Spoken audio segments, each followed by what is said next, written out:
अपने ही घर में 4 बेटे और बहुओं के बीच रहते हुए भी सविता देवी आज अकेले पड़ गई थी। अपने कठोर व्यवहार और रूढ़िवादिता के कारण उस पर से उनकी एक आदत दूसरों की बातों में आना। वो अक्सर परिवार और अपने अड़ोसी पड़ोसी से घर की बातें करती और फिर वो लोग भी बातें बनाकर जो भी बोलते वो सुनकर वो अक्सर अपनी बहुओं को ताना कसती और उनके काम में मीन मेख ही निकालती रहती थी। इस वजह से उनके परिवार में हमेशा कलेश बना रहता था। बहुओं की भी वो आपस में पटने नहीं देती थी। हालांकि उनके 4 बेटे बहुए बहुत ही अच्छे थे। पति बहुत ही सीधे और सरल स्वभाव के थे। एक ही बेटी थी जिसकी भी शादी हो चुकी थी। पति का बिजनेस था जो कि अब चारों बेटे मिलकर के संभाल रहे थे। पति के रहते तो वो पूरे घर में एक छत्र राज करती थी। उनके पति केशव उनको समझाते रहते थे कि दूसरों की बातों में आकर अपना घर मत बिगाड़ो, आगे जाकर तुम बहुत पछताओगी। पर उनके कानों पर तो जू तक नहीं रेंगती थी। वो उनसे झगड़ा करके उनको भी चुप कर देती थी। एक दिन केशव जी सोए तो उठ ही नहीं पाए, नींद में ही परलोक सिधार गए।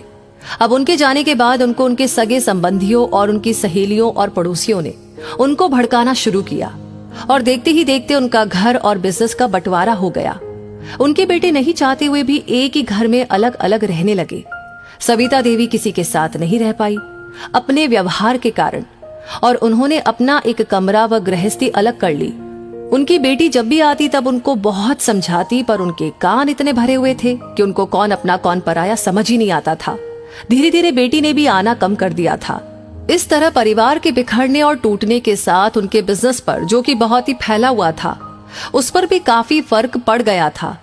उनका समाज में एक रुतबा था, वो भी कम हो गया। सविता देवी जी पहले अपना रुतबा बहुत दिखाती थी, तब उनके परिवार वाले और सहेलियां उनकी चापलूसी करते नहीं थकते थे, क्योंकि उनके पास अपार धन और दौलत जो थी।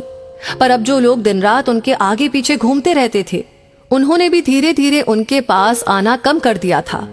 नौकरों से भी उनका व्यवहार ठीक नहीं था। इस वजह से वो जब भी उनको काम पर बुलाती तो वो भी बहुत मुश्किल से आकर के उनका काम करते थे।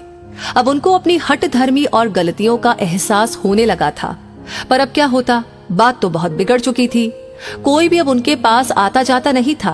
बेटे शुरुआत में तो अक्सर अपनी माँ का हालचाल पूछने आ भी जाते थे, पर अलग अलग होने के साथ जिम्मेदारियां बढ़ने के कारण अब वो भी यदा कदा ही हाल पूछते थे। आज सुबह से ही उनका बदन बहुत ही दर्द कर रहा था और तेज ठंड भी लग रही थी। उन्होंने 2 से 3 कंबल और रजाई भी ओढ़ ली, पर फिर भी ठंड से उनका बदन कांप रहा था। बुखार भी बढ़ता जा रहा था, पर उनमें इतनी हिम्मत भी नहीं थी कि वो उठकर के पानी भी पी ले और दवा ले ले। उनकी आंखों से आंसू बहने लगे। वो याद करने लगी जब पिछली बार वो बीमार पड़ी थी, तब उनके खराब व्यवहार के बाद भी उनकी बहुओं ने और बेटों ने उनकी दिन रात सेवा की थी।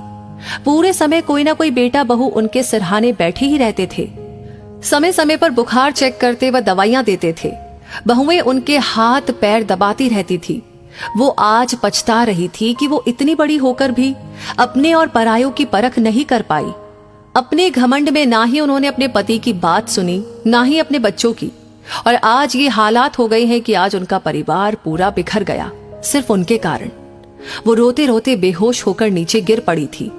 12 बजे जब उनकी बाई आई तो देखा कि वो दरवाजा नहीं खोल रही है। वो दौड़कर उनके बड़े बेटे जो बाहर जाने को निकले ही थे, वो वहां पर पहुंची और बोली कि भैया जी, वो माता जी दरवाजा नहीं खोल रही है। क्यों, क्या हुआ उनको? वो घबराकर पूछने लगे।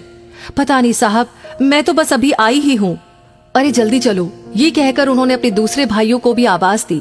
सभी दौड़कर चले आए थे। सबने मिलकर दरवाजा तोड़ा और देखा कि सविता जी नीचे गिरी हुई थी और बेहोश थी। उनका बदन तेज बुखार से तप रहा था। उन सबने मिलकर उनको उठाया और जल्दी से गाड़ी में लेटाकर अस्पताल ले गए। पीछे दूसरी गाड़ी में उनकी बहुएं भी जल्दी से अस्पताल आ गई थी। पूरी तरह चेक करने के बाद डॉक्टरों ने उनको भर्ती कर लिया था। सारे चेकअप के बाद पता चला कि उन्हें डेंगू हुआ था। उनको आईसीयू में भर्ती करके इलाज शुरू किया गया। करीब 2 से 3 घंटे बाद जब उनको होश आया तो उन्होंने खुद को अस्पताल में देखकर नर्स से लड़खड़ाती आवाज में पूछा, मुझको कौन लाया है यहाँ पर? जी आपका परिवार, वो सब बाहर ही खड़े हैं। ये सुनकर वो रोने लगी। उन्होंने बोला, आप उन सबको अंदर बुलवा दोगी क्या? मैं उन सब से मिलना चाहती हूँ। अम्मा जी, मैं सबको तो नहीं बुला सकती हूँ क्योंकि ये आईसीयू है। 5 मिनट के लिए बुलवा दो बेटा। जी ठीक है, मैं सर से पूछती हूँ। चूंकि डॉक्टर उनके परिवार को अच्छी तरह से जानते थे, इस कारण अनुमति दे देते हैं। उनके चारों बेटे और बहू उनके पास आते हैं। वो उनको देखकर रोने लगती है और बोलती है कि मेरे बच्चों, मुझे माफ कर दो।